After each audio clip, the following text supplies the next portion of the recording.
مسجد نبی سے زیادہ پاک جگہ تو اس دنیا میں کوئی نہیں ہے۔ وہاں پر ایک دیہاتی شخص آتا ہے اور مسجد کے صحن میں سب کے سامنے پیشاب کرنا شروع کر دیتا ہے کہ کوئی بندہ بھی اس بات پر غور نہیں کر رہا کہ ہو سکتا ہے یہ یہود و نصارہ کی ایک سازش ہو۔ تم مسجد میں جایا کرو، وہ اللہ کا گھر ہے، وہاں پہ بڑی رحمت ملتی ہے۔ یار یہ کیسا اللہ کا گھر ہے جہاں سے مجھے ڈانٹ ملتی ہے، تھپڑ ملتے ہیں؟ السلام علیکم۔ آج سے 2 دن پہلے میں نے ایک ویڈیو ریکارڈ کی تھی جو بیسیکلی لاہور کے اچرا بازار میں پیش آنے والے ایک واقعے سے متعلق تھی۔ اس ویڈیو میں بیسیکلی میں نے کچھ سوالات پوچھے تھے تمام مسلمانوں سے، اور بالخصوص اس ہجوم سے کہ وہ غور کریں اور تجزیہ کریں کہ کیا وہ 24 گھنٹے کی جس طرح کی زندگی گزارتے ہیں اور جس طرح کے عمل کرتے ہیں، کیا وہ گستاخیوں میں شمار نہیں ہوتا ان چیزوں کا۔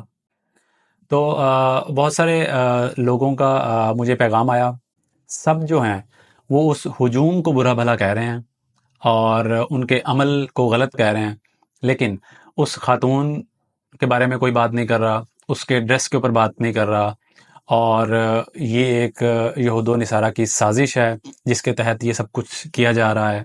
اور اسی سے ملتی جلتی ایک تحریر وہ بھی سوشل میڈیا کے اوپر کافی گردش کر رہی ہے، اور اس کا بھی جو سمری ہے وہ بھی یہی ہے کہ کوئی بندہ بھی اس بات پر غور نہیں کر رہا کہ ہو سکتا ہے یہ یہود و نصارہ کی ایک سازش ہو۔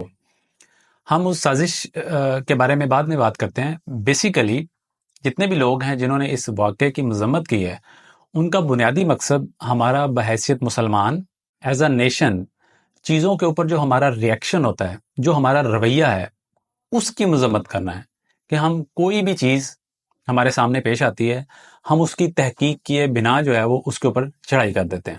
کوئی بھی چیز اگر ہمیں لگے کہ یہ گناہ کا عمل ہے یا غیر اسلامی ہے یا گستاخانہ ہے تو ہمیں اس کی اصلاح کرنی چاہیے، نہ کہ اس کے اوپر چڑھائی کر دینی چاہیے۔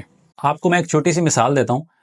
آپ اپنے گھر کے قریب جو مسجد ہے جس میں آپ نماز پڑھتے ہیں، وہاں پہ غور کیجئے گا کہ وہ حضرات جو دن کی 5 نمازیں باجماعت باقاعدگی کے ساتھ وہاں ادا کرتے ہیں، وہ لوگ 5 وقت اللہ کے سامنے جو ہے وہ سجدہ ریز ہوتے ہیں، لیکن اس کے باوجود ان کے جو دل ہیں وہ انتہائی سخت ہوتے ہیں۔ کیسے؟ مسجد میں غلطی سے اگر کسی کا موبائل بج جائے تو وہ حضرات ان لوگوں کو دیکھ ایسے رہے ہوتے ہیں جیسے ان کو کچا کھا جائیں گے ابھی، حالانکہ ظاہر ہے وہ غلطی سے ہی بجائے نا، جس کا بھی موبائل بجائے وہ کسی نے جان بوجھ کر تو نہیں کیا۔ اور اسی طرح مسجد میں اگر کوئی بچہ ہلکی پھلکی شرارت کر لیتا ہے یا کوئی اونچی آواز میں ہنس لیتا ہے تو اس کی فوراً ڈانٹ ڈپٹ کی جاتی ہے، یہاں تک کہ اگر بس چلے تو ان کو 2-4 جو تھپڑ ہیں وہ بھی رسید کر دیے جاتے ہیں۔ حالانکہ آپ اندازہ لگائیں کہ وہ بچہ جس نے اپنے گھر سے، اپنے ماں باپ سے یا کسی بڑے سے سنا ہوگا کہ مسجد میں لوگ جاتے ہیں، یہ اللہ کا گھر ہے اور یہاں پہ لوگ اللہ کی رحمتیں سمیٹنے کے لیے آتے ہیں، یہاں پہ اللہ کی رحمت ملتی ہے، وہ سوچے گا یار یہ کیسا اللہ کا گھر ہے جہاں سے مجھے ڈانٹ ملتی ہے، تھپڑ ملتے ہیں، اور میں تو الٹا پٹائی کروا کے یہاں سے آتا ہوں۔ اب جیسے جیسے وہ بچہ بڑا ہوگا، آپ کیسے اس کو قائل کریں گے کہ یار تم مسجد میں جایا کرو، وہ اللہ کا گھر ہے، وہاں پہ بڑی رحمت ملتی ہے؟ اس کے بچپن میں آپ نے اس کے ساتھ جو میموری ایسوسیٹ کر دی ہے وہ تو یہی ہے کہ بھائی وہاں سے تو ڈانٹ ملتی ہے، مار ملتی ہے۔ مسجد نبی سے زیادہ پاک جگہ تو اس دنیا میں کوئی نہیں ہے۔ وہاں پر اللہ کے نبی کی موجودگی میں ایک دیہاتی شخص آتا ہے اور مسجد کے صحن میں سب کے سامنے پیشاب کرنا شروع کر دیتا ہے۔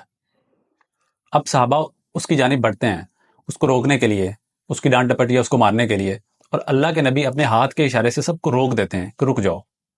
اور جب وہ بندہ اپنے اس عمل سے فارغ ہو جاتا ہے تو پھر اللہ کے نبی اس کو اپنے پاس بٹھاتے ہیں اور اس کو پیار سے سمجھاتے ہیں کہ بیٹا یہ اللہ کا گھر ہے، یہ پاک جگہ ہے، اس کو اللہ نے پاک رکھنے کا حکم دیا ہے، تو آئندہ ایسا عمل تم نے نہیں کرنا۔ اس سے اس بندے کی اصلاح بھی ہو گئی، اور صحابہ کے ذریعے پوری امت کو یہ میسج بھی مل گیا کہ اگر آپ کبھی بھی کسی کو ایسا کام کرتے دیکھیں جو کہ آپ کے خیال میں گستاخانہ ہے یا کوئی بھی ایسی ویسی چیز ہے، تو آپ اس کی پیار سے اصلاح کریں گے، نہ کہ 200-400 بندہ اکٹھا کر کے اس کی جان لینے کی کوشش کریں گے۔ آپ محبت سے اصلاح کریں۔ اگر آپ کی دلیل میں وزن ہوگا اور اگلے بندے کے اندر حق کی طلب ہوگی تو وہ آپ کی بات کو ضرور تسلیم کرے گا۔ اسی طرح کے رویوں کی وجہ سے کتنے لوگ ہیں جو پاکستان چھوڑ گئے ہیں، اپنی جان بچانے کے لیے دوسرے غیر مسلم ممالک میں انہوں نے جا کے پناہ لی ہوئی ہے، اور یہاں پہ ان کو جو خطرہ ہے وہ کسی یہودی یا عیسائی سے نہیں ہے، وہ ان کو اپنے ہی کلمہ گو مسلمان بھائیوں سے ہے۔ اندازہ کریں کہ ایک مسلمان ملک میں وہ اپنے آپ کو سیف فیل نہیں کر رہے، اور ایک غیر مسلم ملک میں وہ اپنی جان کو محفوظ تصور کر رہے ہیں۔ تو اس کا مطلب ہے کہ اسلامی حکومت یہاں پہ ہوئی یا وہاں پر ہوئی، اس کا مطلب یہ ہے کہ یہ ایک مسلمانوں کا ملک ہے، اسلامی ملک نہیں ہے۔ یہاں پر مسلمانوں کی حکومت ہے لیکن اسلامی حکومت ہرگز نہیں ہے۔ باقی رہی بات وہ کہ یہود و نصارہ آپ کے خلاف سازشیں کر رہے ہیں، تو بھائی اس میں ایسی تعجب والی کون سی بات ہے؟ اس میں کوئی دوسری رائے نہیں ہے۔ وہ آپ کے خلاف سازشیں ہی کریں گے، ظاہرہ وہ آپ کو مکہ یا مدینہ کی ٹکٹیں تو نہیں لے کے دیں گے کہ جاؤ بھائی حج کرو، عمرے کرو، یہ کرو، وہ کرو، نہیں، وہ آپ کے خلاف سازشیں ہی کریں گے۔ پرابلم از کہ آپ نے ان سازشوں کے ساتھ ڈیل کیسے کرنا ہے؟ کیا آپ نے اپنے لوگوں کی اصلاح کرنی ہے تاکہ وہ ان سازشوں سے بچ سکیں، یا 200-400 بندہ لے کے، قانون اپنے ہاتھ میں لے کے اور اس بندے کے اوپر چڑھائی کر دینی ہے، گالم گلوچ، مار پیٹ، یہ والا رویہ اختیار کرنا ہے؟ اس سے تو ان کی سازش کامیاب ہو جائے گی۔ تو برائے مہربانی اپنے رویوں پہ غور کریں۔